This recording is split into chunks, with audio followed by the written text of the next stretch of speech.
अधूरी दास्तां, बारिश और यादें। बारिश उस दिन भी हो रही थी जैसे हर बार होती थी जब ईशान उसे याद करता था। लेकिन उस दिन की बारिश अलग थी, क्योंकि उसी दिन उसकी जिंदगी बदल गई थी। वह शिमला के पुराने रेलवे स्टेशन के बेंच पर बैठा था, भीगता हुआ, थोड़ा परेशान, जब उसने पहली बार सारा को देखा। वह अपने दुपट्टे से एक पुरानी सी किताब को ढकने की कोशिश कर रही थी। उसके चेहरे पर बारिश की बूंदें थीं, लेकिन उसकी चिंता खुद के लिए नहीं, उस किताब के लिए थी। ईशान को जाने क्यों यह बात बहुत अच्छी लगी।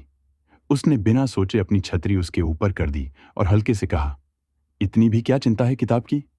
सारा ने उसे देखा, थोड़ी सी मुस्कुराई और बोली, कुछ चीजें भीग जाएं तो फिर वैसी नहीं रहती। उस दिन के बाद उनकी मुलाकातें जैसे आदत बन गईं, कभी जानबूझकर, कभी यूं ही। दोनों अक्सर उसी स्टेशन के पास वाली छोटी सी लाइब्रेरी में मिलते, कभी कॉफी पीते, कभी यूं ही पहाड़ों की धुंध को देखते हुए बातें करते रहते। उनकी बातें कभी खत्म नहीं होती थीं। सारा छोटी छोटी बातों में खुश हो जाती थी। मिट्टी की सौंधी खुशबू, कोई दुर्लभ कविता या पुराने ग्रामोफोन पर बजता संगीत। ईशान को उसका यह सादगी भरा अंदाज बहुत पसंद था। धीरे धीरे, बिना कहे ही, दोनों एक दूसरे की जिंदगी का हिस्सा बन गए। ईशान को अब हर दिन का इंतजार रहता, सिर्फ इसलिए कि वह सारा से मिल सके। और सारा हमेशा मुस्कुराती रहती, लेकिन कभी कभी उसकी आंखों में एक अजीब सी थकान दिखती, जिसे ईशान समझ नहीं पाता था। एक शाम, जब मॉल रोड पर कोहरा छा रहा था और हवा में कड़क ठंड थी, सारा ने ईशान को एक लिफाफा दिया। उसने धीमे से कहा, इसे अभी मत खोलना, जब मेरी बहुत याद आए तब पढ़ना। ईशान ने हंसते हुए पूछा, तुम कहीं जा रही हो क्या? सारा ने बस नजरें झुका लीं और हल्के से मुस्कुरा दी। उस दिन उसकी मुस्कान में एक अनकहा दर्द था, जिसे ईशान उस समय समझ नहीं पाया।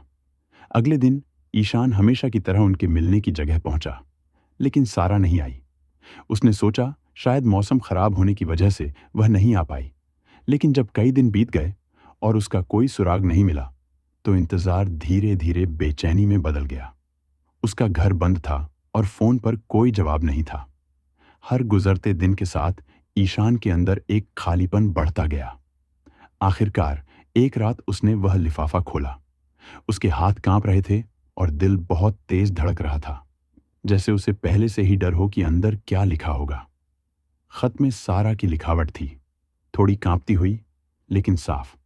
उसने लिखा था कि वह काफी समय से एक गंभीर बीमारी से जूझ रही थी और उसने कभी बताया नहीं, क्योंकि वह ईशान के साथ बिताए हर पल को बिना किसी हमदर्दी या बोझ के जीना चाहती थी। डॉक्टरों ने उसे बहुत कम समय दिया था और वह नहीं चाहती थी कि ईशान उसे अस्पताल के कमरों में धीरे धीरे टूटते हुए देखे। इसलिए उसने बिना बताए खामोशी से चले जाने का फैसला किया।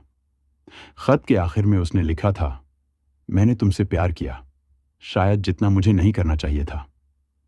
खत पढ़ते ही ईशान के हाथ से कागज गिर गया। उसके अंदर जैसे सब कुछ बिखर गया था। उसी रात पहाड़ों पर फिर जोरों की बारिश शुरू हुई। वह भागता हुआ उसी पुराने रेलवे स्टेशन तक गया, जहां उनकी कहानी शुरू हुई थी। वहां कोई नहीं था, सिर्फ बारिश का शोर था, सन्नाटा था और सारा की यादें थीं। उस पल उसे समझ आया कि कुछ लोग हमारी जिंदगी में हमेशा रहने के लिए नहीं आते, बल्कि हमें कुछ गहराई से महसूस कराने के लिए आते हैं। समय बीतता गया। ईशान ने अपनी जिंदगी की जिम्मेदारियां संभाल ली, लेकिन कुछ एहसास ऐसे होते हैं जो कभी धुंधले नहीं पड़ते। आज भी जब शिमला में पहली बारिश होती है, वह अक्सर उसी बेंच पर जाकर बैठ जाता है। उसे पता है कि सारा अब कभी लौट कर नहीं आएगी, लेकिन फिर भी वह कुछ देर वहां खड़ा रहता है, क्योंकि उस जगह की ठंडी हवाओं में उसे ऐसा लगता है जैसे सारा अभी भी कहीं आसपास ही है। शायद प्यार कभी खत्म नहीं होता, वह बस एक खूबसूरत और कभी न मिटने वाली याद में बदल जाता है। इस कहानी का अंत यही नहीं है, क्योंकि हर उस इंसान के दिल में यह कहानी जिंदा रहती है जिसने कभी किसी को सच्चे दिल से चाहा हो और फिर उसे खो दिया हो। अगर आपने भी कभी ऐसा प्यार महसूस किया है, तो इस कहानी को अपने दिल में संभाल कर रखें।